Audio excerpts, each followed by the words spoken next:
மீண்டும் ரோஹித் சர்மா கேப்டன் ஆவாரா? சுமன் கில் மற்றும் ஸ்ரேயஸ் ஐயரோட இடத்தை பிடிக்க போவது யாரு? கம்பீரோட தொடர் தோல்விகள், WTC ஃபைனல் போக முடியுமா?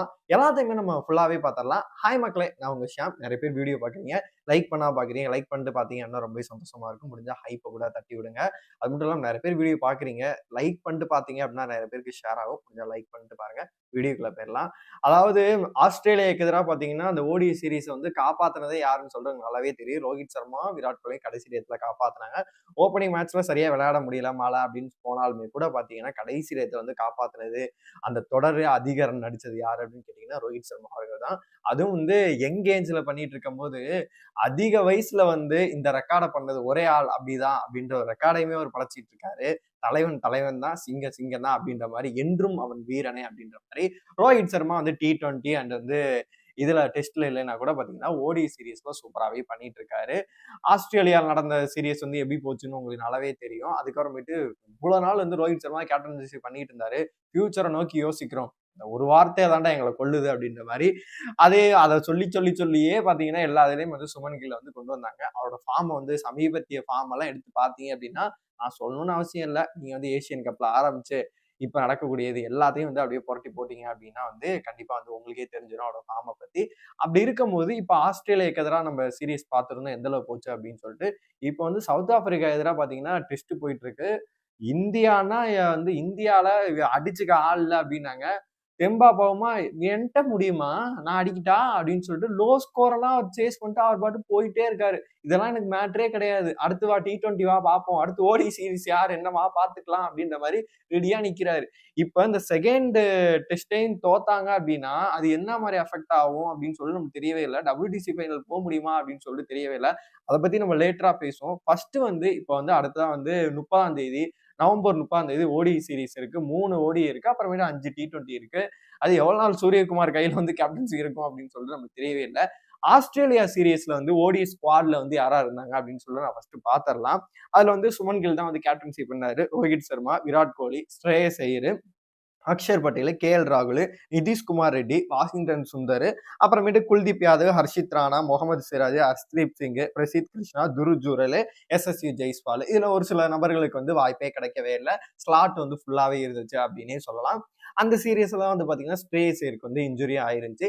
இப்ப டெஸ்ட் நடக்கும் போது பாத்தீங்கன்னா சுமன் கில்க்கும் இன்ஜுரி ஆச்சு. கழுத்துலதான் வந்து பிரச்சனை அப்படின்ற மாதிரி சொன்னாங்க.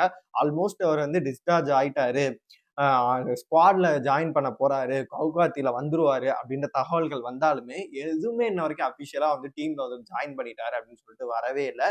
இது இப்படியே போக அவருக்கு ஒரு ஓய்வு எதுவும் கொடுக்கப்படுமா? அதாவது இந்த ஆஸ்திரேலியாவுக்கு எதிராக நடக்கக்கூடிய சவுத் ஆப்பிரிக்கா எதிராக நடக்கக்கூடிய இந்த சீரியஸ் ஃபுல்லா அவருக்கு எதுவும் ஓய்வு கொடுக்கப்படுமா, இல்ல வந்து இந்த டெஸ்ட்ல மட்டும் அவருக்கு ஓய்வு கொடுக்கப்படுமா அப்படின்ற மாதிரி, செகண்ட் டெஸ்ட்ல மட்டும் ஓய்வு கொடுக்கப்படுமா அப்படின்ற இதுவுமே போயிட்டு இருக்கு.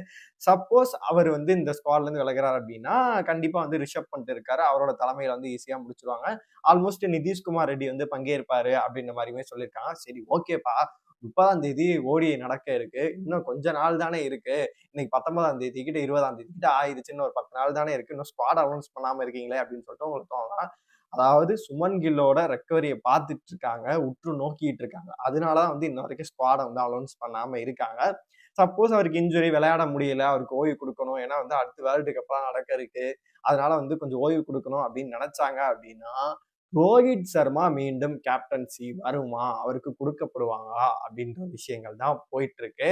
என்னைய பொறுத்த வரைக்கும் அவர் ஒரு பெருந்தன்மையான மனுஷன் தான். என்னைய பொறுத்த அளவு கேப்டன்சி கொடுத்தாங்க அப்படின்னா நீங்க பண்ணணும் சொல்லிட்டு ஒரு ரெக்வஸ்டா வைக்கிறாங்க, இல்ல நாங்க பண்ணது தப்புதான் ரெக்வஸ்டா வைக்கிறாங்க அப்படின்னா என்னை பொறுத்த வரைக்கும் அவர் வேணான்னு சொல்லக்கூடாது. என்னை பொறுத்த வரைக்கும் அவர் வேணான்னு சொல்லாம, இல்லப்பா உங்களுக்கு நீங்க ஃபியூச்சர் நோக்கி மாத்துறீங்க அப்படின்னு சொல்லக்கூடிய மனுஷன் கிடையாது. வேணான்னு இல்ல வேற யாரையும் பாருங்க அப்படின்னு சொல்லிட்டு ஹம்பிளா சொல்லக்கூடிய மனுஷன் தான். என்னை பொறுத்தவரை ஒரு ஒத்துக்கணும். இந்த இடத்துல வந்து அவர் ஒத்துக்கிட்டு 3க்கு 0 போடு, தகிடன்னு போட்டு அடிக்கணும். 3 இதுல அவர் தான் கேப்டன்சி பண்ணி அவர் எப்படி ஸ்ட்ராட்டஜி எல்லாம் பண்றாரு அப்படின்னா அது ஒரு பூதாகரமா போகும்ல.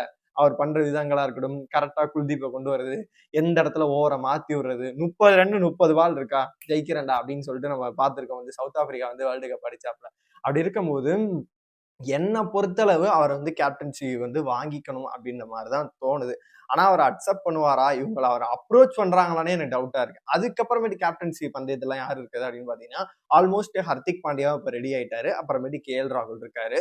இவங்க 2 பேத்துல வந்து கேஎல் ராகுல் ஆல்மோஸ்ட் வந்து கேப்டன்சி வேணாம் அப்படின்ற ஒரு நோக்குல போயிட்டு இருக்கு அப்படின்ற மாதிரி நம்ம பார்க்கப்படுது.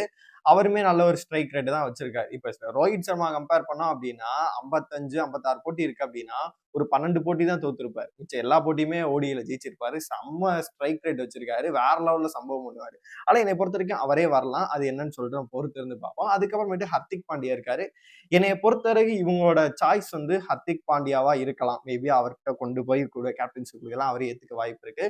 ஹர்திக் பாண்டியா இருந்துச்சுன்னா ரோஹித் சர்மாவோட இன்புட்ஸ் அதிகமாவே இருக்கு. ஏன் சுமன் கில் இருந்தா போய் சுமன் கில்ல இழுத்து பிடிச்சு எங்களுக்கு விராட் கோலி சொல்லிட்டு இருக்காரு. நான் அங்கிட்டு போய் நிக்கிறேன். ஸ்லிப் நான் நிக்கிறேன். நீ போடு விக்கெட் விழும் அப்படின்னு சொல்லி நிக்கிற விதமா இருக்கட்டும். அவங்களோட வந்து எக்ஸ்பீரியன்ஸ கண்டிப்பா காமிப்பாங்க. அதுக்கப்புறம் ஸ்ரேயஸ் ஐயர் வந்து பாத்தீங்கன்னா ஆல்மோஸ்ட் வந்து இன்னும் ஒரு 2, 3 மாசங்கள் ஆகும். ஆல்மோஸ்ட் வந்து ஐபிஎல் இருக்கிற வாக்குல இன்னும் ஒரு நெக்ஸ்ட் இயர் தான் வந்து ரெக்கவர் ஆவார்னு சொல்லிட்டு தகவல்கள் எல்லாம் வருது. வைஸ் கேப்டனா வந்து பாத்தீங்கன்னா கேப்டன் வந்து சுமன் கில், வைஸ் கேப்டனா வந்து பாத்தீங்கன்னா ஸ்ரேயஸ் ஐயர் இருந்தாப்ல. அப்படி இருக்கும்போது வைஸ் கேப்டன் யாரா இருக்கும்? ஒருவேளை ரோஹித் சர்மா கேப்டனா இருந்தாரா அப்படின்னா மேபி என்னை பொறுத்த வரைக்கும் ஹர்திக் பாண்டியாவோ இல்லாட்டி பாத்தீங்கன்னா கேஎல் ராகுல் யாராச்சும் ஒரு ஆளுக்கு வைஸ் கேப்டன் கொடுக்கறதுக்கான வாய்ப்பு அதிகமாவே இருக்கு. இல்லப்பா ரோஹித் சர்மா இதை வந்து இல்ல வேணாம் நீங்களே பாத்துக்கோங்க அப்படின்னு சொன்னா ஹர்திக் பாண்டியா கேப்டனுக்கும் வாய்ப்புகள் அதிகமா இருக்கு. வைஸ் கேப்டனா வந்து கேஎலுக்கு வந்து வாய்ப்பு இருக்கு. இல்ல எஸ்எஸ்சி ஜெய்ஸ்வால் வந்து பாத்தீங்கன்னா அவரும் வந்து சுமன் கில்லோட இடத்தை பிடிக்க வாய்ப்பு இருக்கு. எனக்கு அதுதான் இதா இருக்கு. ஸோ எஸ்எஸ்சி ஜெய்ஸ்வால் வந்து கூட்டிட்டு வரணும் உள்ள. ஓப்பனிங் ஸ்லாட்ல வந்து தலைவனை இறக்கி விடணும். அது போட்டு ஆல் ஃபார்மட் ஆடக்கூடிய பிளேயரை வந்து உட்கார வச்சு. இப்ப இந்த போட்டியெல்லாம் சவுத் ஆப்பிரிக்கா கடைசி நடந்த போட்டியை வச்செல்லாம் நீங்க கம்பேர் பண்ணாதீங்க. என்னை பொறுத்தவரை ஜெய்ஸ்வால் வந்து நல்லா ஆடக்கூடிய ஒரு பையன் தான். அவருக்கும் கேப்டன்சி எல்லாம் ஆசையுமே இருக்கு. அவருக்கு கொண்டு போவாங்களா அப்படின்னு நினைச்சாங்க அப்படின்னா அவர் எதுவும் நல்லா பண்ணிட்டாரு அப்படின்னா இனிமே நான் அதான்ல அப்படின்ற மாதிரி ராஜஸ்தானுக்கு எதிராகவும் பாத்தீங்கன்னா அவர் கேப்டன்சி கேட்கறதாவும் ஒரு நியூஸ்களுமே அடிபட்டு இருக்கு. ஆனா என்னை பொறுத்த வரைக்கும் வைஸ் கேப்டனா வந்தா நல்லா இருக்கும் அப்படின்ற மாதிரி தான் தோணுது. உங்களை பொறுத்த வரைக்கும் இந்த இடத்துல நீங்க வந்து என்ன யோசிக்கிறீங்க? அதாவது பாத்தீங்கன்னா ரோஹித் சர்மா மீண்டும் கேப்டன்சி எடுக்கணுமா? இல்ல வேண்டாமா? ஸ்ரேயஸ் ஐயருக்கு பதிலா ருத்ராஜை கொண்டு வரலாம் அப்படின்ற ஒரு விஷயங்களுமே போயிட்டு இருக்கு. அதை பத்தி உங்களோட கருத்துக்கள் என்ன? அதையுமே மறக்காம கமெண்ட் பாக்ஸ் சொல்லுங்க. அடுத்ததா வந்து பாத்தீங்கன்னா இந்த டெஸ்ட் சீரிஸ் இதுல வந்து WTC ஃபைனலுக்கு ரொம்பவே முக்கியம். ஆல்மோஸ்ட் 4 தோத்துட்டாங்க. இப்ப வந்து நடக்கக்கூடியதுல இருந்து பாத்தீங்கன்னா ஆல்மோஸ்ட் 1 தோத்துட்டாங்க. இப்ப அடுத்து வந்து பாத்தீங்கன்னா ஆல்மோஸ்ட் நெருங்கி 24 கிட்ட வரப்போகுது. நெருக்குவாட்டுல வருது. அவங்களும் இன்னும் சுமன் கில் ரெடி ஆயிட்டு வரணும். அப்படி இல்லைன்னா கூட இல்ல ஜெயிக்கணுமா அப்படின்னு கேட்டீங்கன்னா ஜெயிச்சு தொடர சமன் பண்ணும். சப்போஸ் தோத்துட்டாங்க அப்படின்னா ஆல்மோஸ்ட் வந்து 3rd பொசிஷன்ல அந்த மாதிரிதான் இந்தியா வந்து இருக்கு. இது தொடர்ந்து தோல்வியாகிக்கிட்டே இருந்துச்சு அப்படின்னா நம்ம சொல்றதுக்கு ஒண்ணு WTC ஃபைனல வந்து இந்த டைம் வந்து நம்ம நினைச்சு பார்க்க முடியாது.